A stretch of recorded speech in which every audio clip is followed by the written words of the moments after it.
Hello Romain. Hello. Hello. Écoute, je vais te laisser te présenter. Écoute, merci déjà Lucas de m'interviewer. Je m'appelle Romain Coac, j'ai un centre de formation en vente et je suis aussi le créateur d'un système de salle de motivation commerciale et je pense que c'est pour ça qu'on échange aujourd'hui. D'accord, super. Écoute, merci pour l'échange qu'on va avoir. Concernant cette salle, du coup, en un mot, comment tu la résumerais? Tu m'as parlé de motivation commerciale. Tu aurais une autre accroche? Aujourd'hui, en fait, les commerciaux, ils ont du mal à faire de la prospection B2B. Ouais. Pourquoi? Parce que c'est un travail qui est très dur, très chronophage. Euh, Honnêtement, appeler des personnes qui, à froid, c'est très compliqué.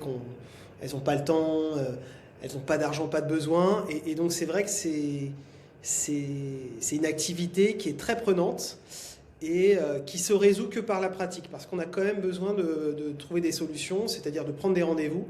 Et c'est vrai que l'ambition de la call room, c'est d'avoir un espace sécurisé, bienveillant, intelligent, mais surtout tourné vers la performance, où les commerciaux se réunissent d'une même entreprise ou d'entreprises différentes pour pouvoir lancer leur campagne de prospection. D'accord. Et quel problème précis ça règle que tes formations commerciales ne règlent pas?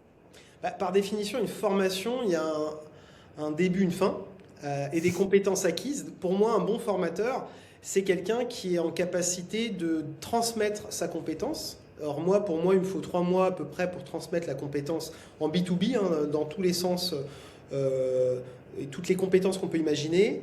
Et suite à ça, moi, je pense que je ne sers à rien. Au contraire, si je continue à servir à quelque chose, c'est que j'ai mal fait mon travail.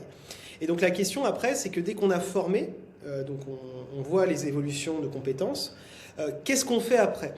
Ben, la deuxième partie que je vais résoudre, c'est on va continuer à performer, c'est-à-dire avec discipline, cadencer en se motivant des campagnes de prospection. Et c'est cette équation-là que je vais résoudre. Et sur le marché, il n'y a pas, il y a pas vraiment de type d'acteurs qui font ça Ok. de la façon dans laquelle je l'ai configuré. D'accord, super. J'ai vu du coup que tu avais lancé ça en abonnement récemment, c'est ça? Avant, ça existait peut-être déjà et maintenant, c'est plus sous la forme d'abonnement? Ouais, enfin, avant je le faisais, mais effectivement je l'avais pas mis sous forme d'offre et Ouais. d'abonnement.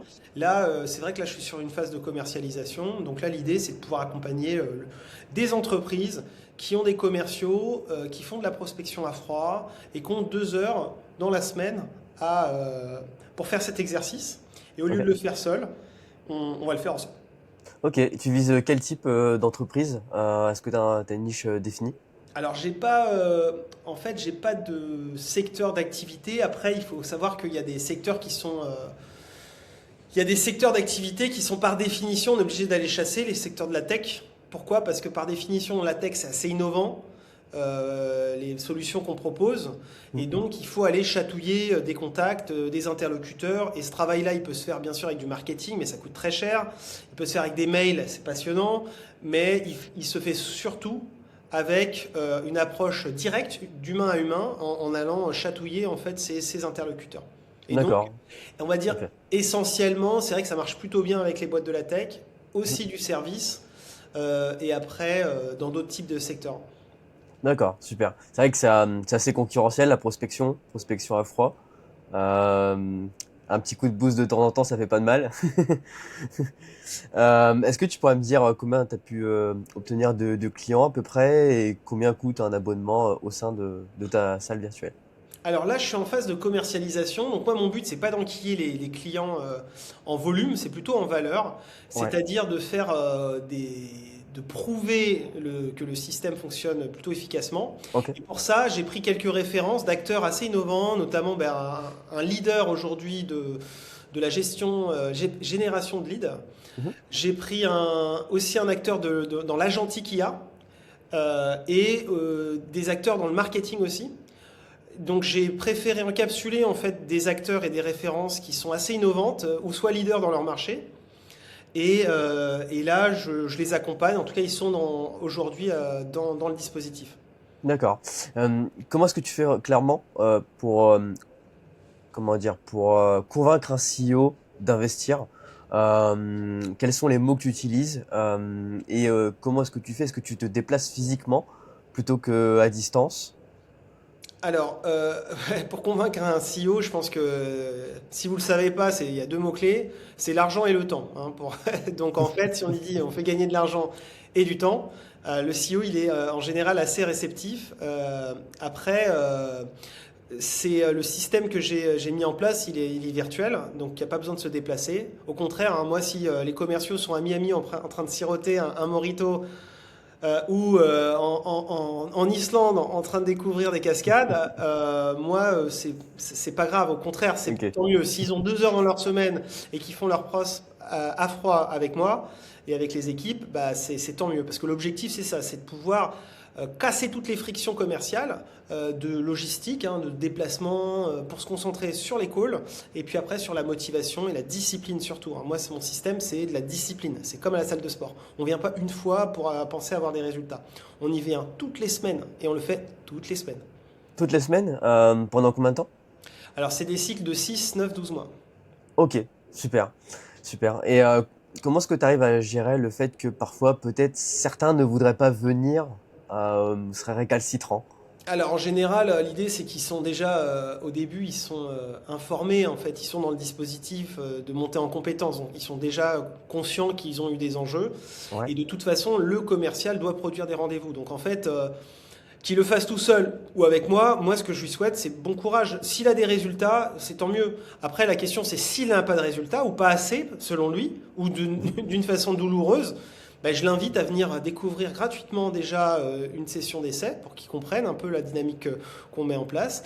Et après, il se fera par lui-même en fait ses propres conclusions. Moi, je suis pas un commercial qui fait du hard selling, c'est-à-dire qu'on va pousser, que j'ai raison. Non, non, moi, je défends le résultat comme la seule et l'un des rares éléments pour moi qui vaut beaucoup plus que du blabla. Donc viens observer, viens faire avec nous. Tu vas découvrir d'autres aspects de cette activité commerciale, la prospection. C'est-à-dire que tu vas prendre du plaisir, ce qui est assez rare, et cette mécanique, ce mindset va te permettre après d'apprécier, puis après de décrocher des rendez-vous.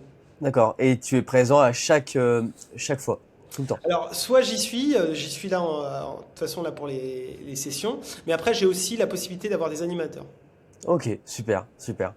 Est-ce que tu as déjà eu des galères techniques au sein de ces salles, au sein de ces espaces virtuels, cet espace virtuel? Non, Des non, fois des problèmes de son, des personnes qui arrivent, qui font un peu le chantier entre guillemets? non, non, non, tout est cadré en fait en amont. Pour moi, ce qui compte, comme beaucoup de choses dans la vie, c'est la préparation. En fait, dans les call rooms, dans les salles virtuelles de motivation commerciale, on est dans de l'exécution. Donc il y a très peu d'aléas. On a déjà validé les bases. On voit déjà le plan de prospection, il a été parcouru, il a été identifié, compris. Et là, l'idée, c'est d'exécuter. On est vraiment dans une phase, on ne se pose pas de questions, on y va à fond. Ok, très bien. Et si jamais tu devais relancer ça depuis zéro, est-ce qu'il y aura des méthodes différentes d'approche que tu aurais utilisées?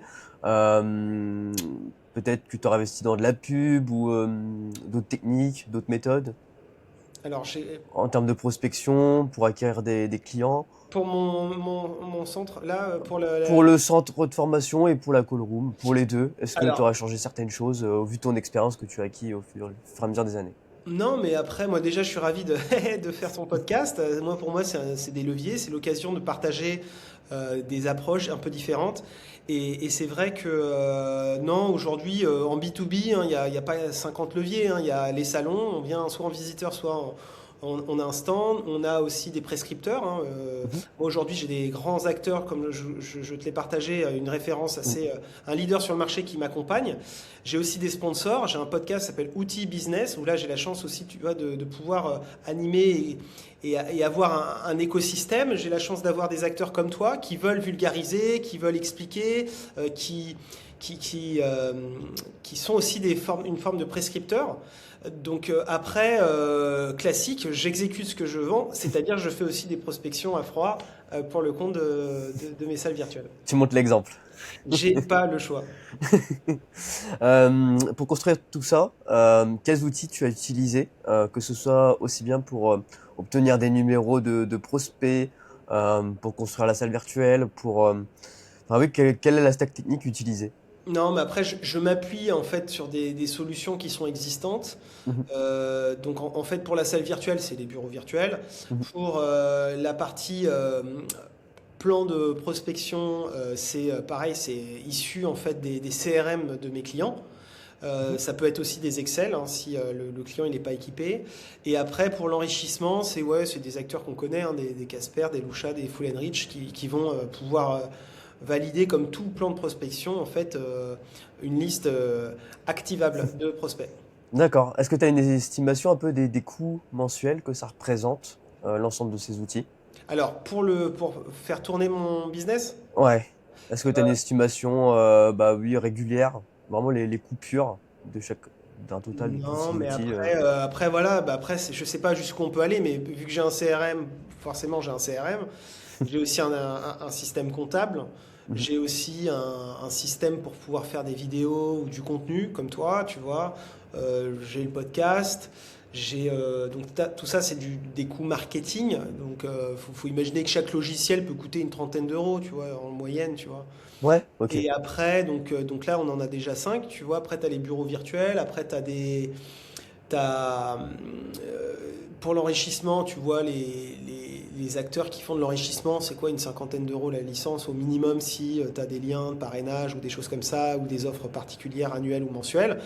Mais globalement, on va dire que à tout casser, oui, pour un peu moins de 500 euros, la, la- la stack fonctionne. Hmm, ok, bah écoute, moi c'est très clair pour moi. Super. Sauf si tu as des choses à rajouter, etc. Tu veux en dire un peu plus sur la call room par exemple, ou ce Non, que bah tu après, voilà, proposes? moi, je te le dis, hein, c'est déjà merci de C'est m'avoir très clair. reçu. Ouais, Tes questions, elles sont pertinentes, on ne me les pose pas. Je suis très content d'avoir aussi croisé un peu ton chemin et tes réflexions et ce que tu c'est apportes. ça. C'est agréable d'essayer de trouver voilà, comment on aide des entrepreneurs dans leurs réflexions. Je crois que tu as une population aussi de développeurs, donc Hmm, euh, exact. c'est très intéressant ton approche et puis bah, j'espère que ça pourra apporter le max à ton audience. Et puis après, moi je reste dispo, hein, j'ai un petit accoutrement, donc n'hésitez pas, si vous voulez me suivre, regardez, je le mets en live. J'ai les lunettes de Faucheur, et puis éventuellement, j'ai même la petite cravate, voilà, mais je vais pas la mettre, on va pas aller si loin, on est entre nous. Mais voilà, C'est ça. n'hésitez pas si vous voulez me suivre sur les réseaux sociaux et si vous avez des campagnes à exécuter. Ouais, c'est ça. On peut te contacter sur LinkedIn en premier, C'est c'est plus ça. facile. Et en tout cas, encore une fois, merci pour la possibilité de partager bah, ce que j'essaie d'entreprendre sur ce projet. Ouais, et bah écoute, je te remercie pour cet échange. Je pense qu'on va arrêter là, c'est super.